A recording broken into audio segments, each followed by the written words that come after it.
大家好，我是川菜食评人火花石火哥。今天要带给大家的是我们四川脆臊面的灵魂——四川脆臊。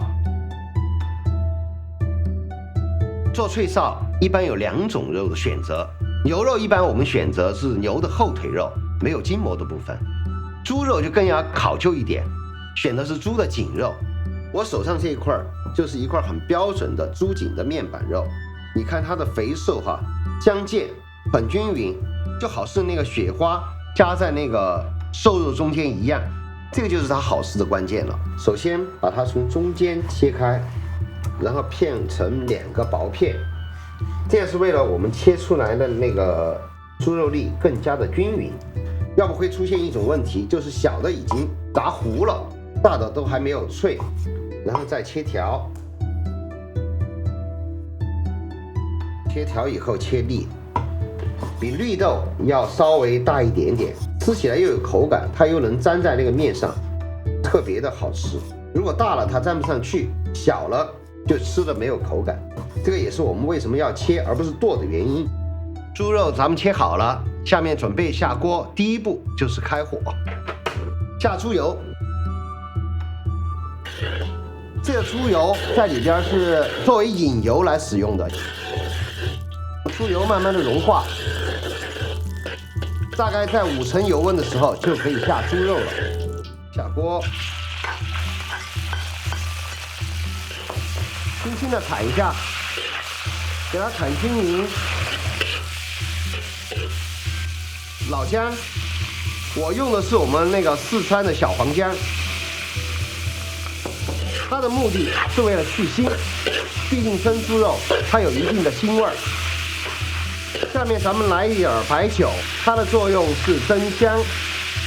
咱们下面还要加一样东西，就是盐，给它一点底味儿。继续的翻炒，这个过程是比较漫长的一个过程，一定要有耐心。你看它有时候现在慢慢的在吐水。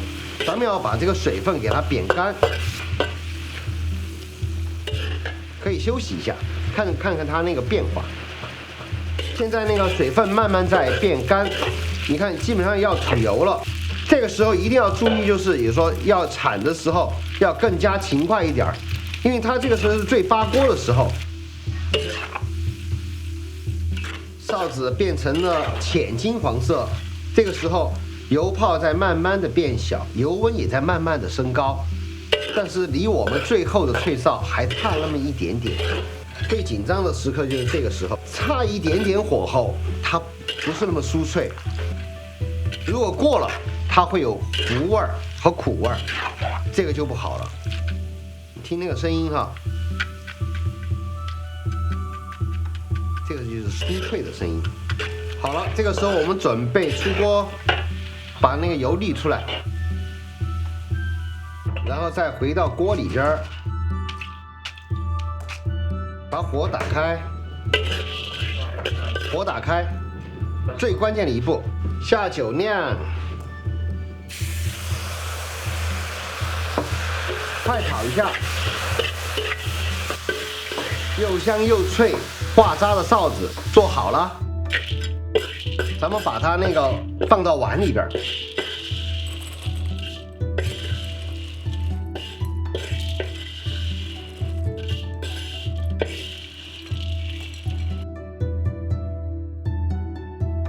既然有了臊子，那咱们下一步肯定要做一碗四川特色的脆臊面了。水开以后下入那个面条，这种面条是水面，微微带一点碱味的那种。然后咱们兑佐料，加入一点点的酱油，再来一点芝麻酱，再来一点点的白糖、蒜泥、花椒粉、醋，醋可以解油腻，然后是一点点的盐，猪油很重要，就是刚才我们那个用了以后那个猪油来一点，然后是辣椒油。喜欢辣的可以放2勺，不喜欢的放1勺就够了。这个面要煮硬一点才好吃。下锅就是开个几管就好了。将那个面挑在碗里边，因为那个脆臊面是干拌面，所以我们挑面的时候不能有水。而且要趁热给它拌匀。加入咱们的脆臊，来3勺，快速给它拌匀就可以吃了。做好的脆臊不单单可以用来吃脆臊面，还可以用来拌饭、做零食，或者是用来夹馒头，这些都是可以的。如果你放在密闭的容器里边，它1周以上都是脆的。